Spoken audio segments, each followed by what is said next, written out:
Well, my background is as an economist. I trained as a professional economist and worked and taught that for a long, long time. But during that period, I became particularly interested in teaching in the MBA or MBA program here in UCC and working with business executives. And for me, it's an extraordinary experience working with a brilliant group of classes. We embarked on a journey of discovery and exploration, and I realized that I personally, and I think the subject of economics needed to step outside its parameters, the boundaries in which it was working. And out of that came the idea that what we really needed to be doing with business executives in terms of working with them and working together was all of us changing together, all of us going through and learning a new way of thinking in terms of how we make sense in this complex and increasingly uncertain world. And in that sense, there's a kind of an image that you can think of it as like a vessel or a barrel or something. You know, a lot of the education programs are putting more into the barrel, more information in. So it's an information downloading approach. Whereas we realized, and a lot of work has been done in various places in the United States in particular, that the vessel, the barrel needs to be enlarged. We need to grow our minds in order to make better sense of the world. So when I was the head of the economics department, which I finished with this year, I started to develop programs along those lines from undergraduate through to business executives. And the Keynes Centre then that I've now set up is just an extension of that, really. It's working out, if you like, getting outside the ivory tower, bringing it closer to the town, bringing down and town closer in that sense, to use a bit of a cliche. And that's sort of how we've arrived at the place we're in now. And one of the ideas we came up with was to use the notion of a book club, which is quite popular and lots of people are members of it, but direct it towards professional development, towards this kind of meaning-making change, increasing mental complexity, increasing how people make sense of the world in which they're operating, and using, if you like, the power of a book club, which is both fun and enjoyment, we would hope, but also the power of exploring with a group of people. That's an extremely powerful way of bringing about change, to read together, to share the reading, and then to explore the implications for oneself. And I think that probably, distinguishes this book club as an executive book club from most book clubs, which would focus on the content of the book, maybe the characters in the novel, and so on, and what the qualities of the novel are.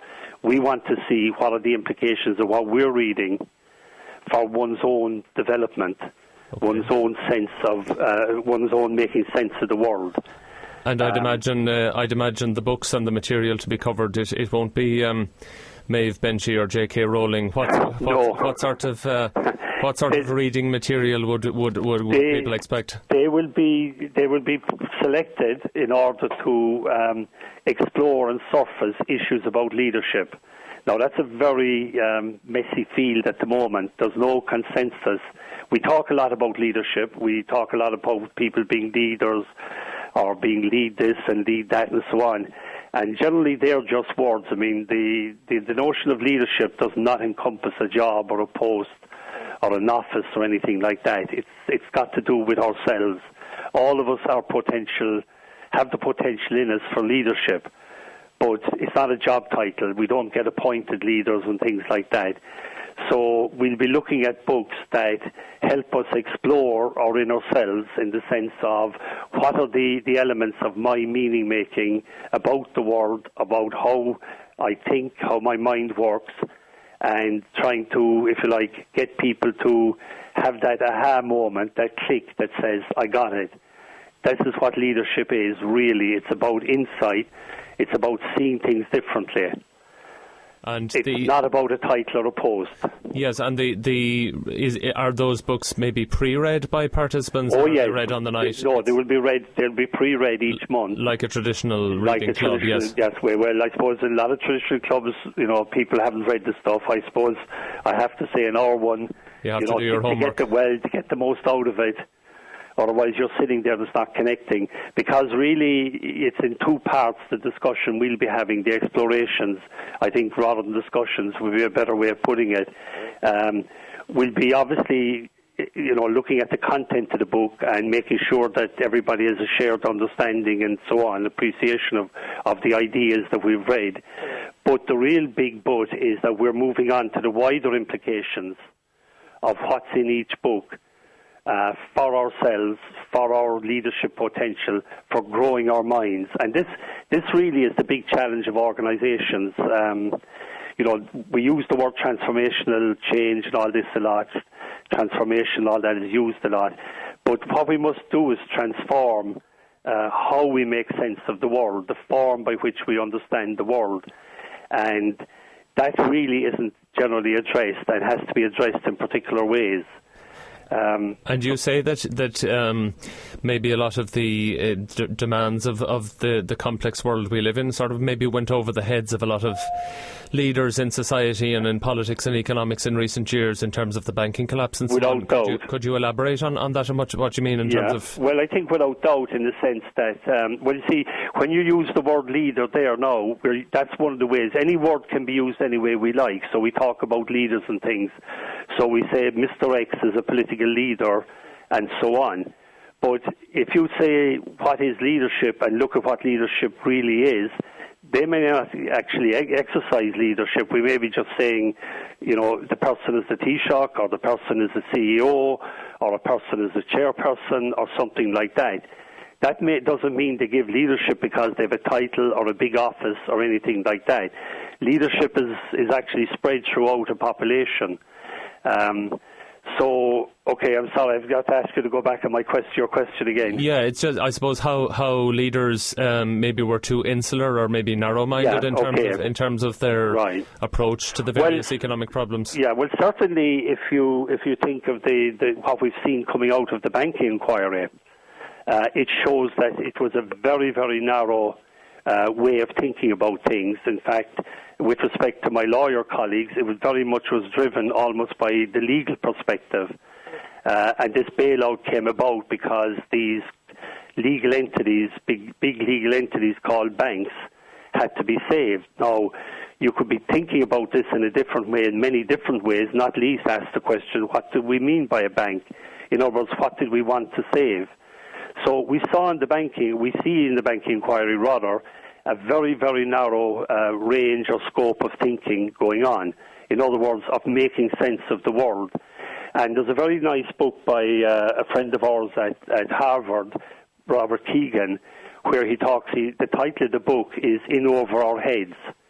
And his idea is that the modern demands, the demands of modern life, have most of us in over our heads. That what was fine for the 19th century, what was grand for the first half of the 20th century, isn't going to do us in the late 20th century and certainly not in the 21st century.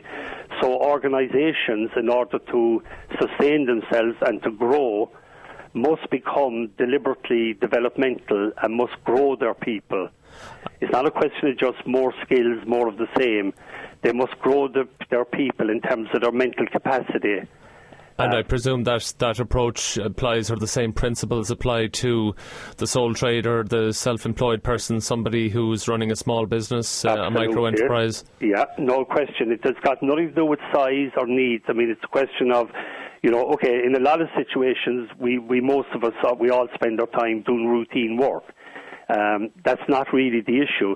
The issue is there are moments when insight is required. In other words, leadership is needed.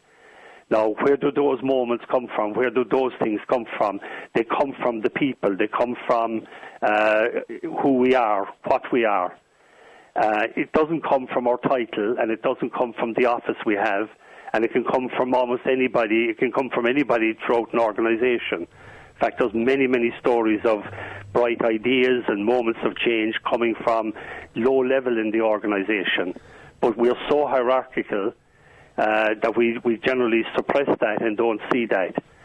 And to return to the reading club, which is coming up, I suppose the idea is to have people share not alone their thoughts on maybe what they've read, but to share their experiences and to see how, as you say, people can reach that eureka moment where they discover something new in terms of a leadership idea, a concept that they can apply to their business. Well, I suppose most of all that they discover something new about themselves. The point really is the books are only tools.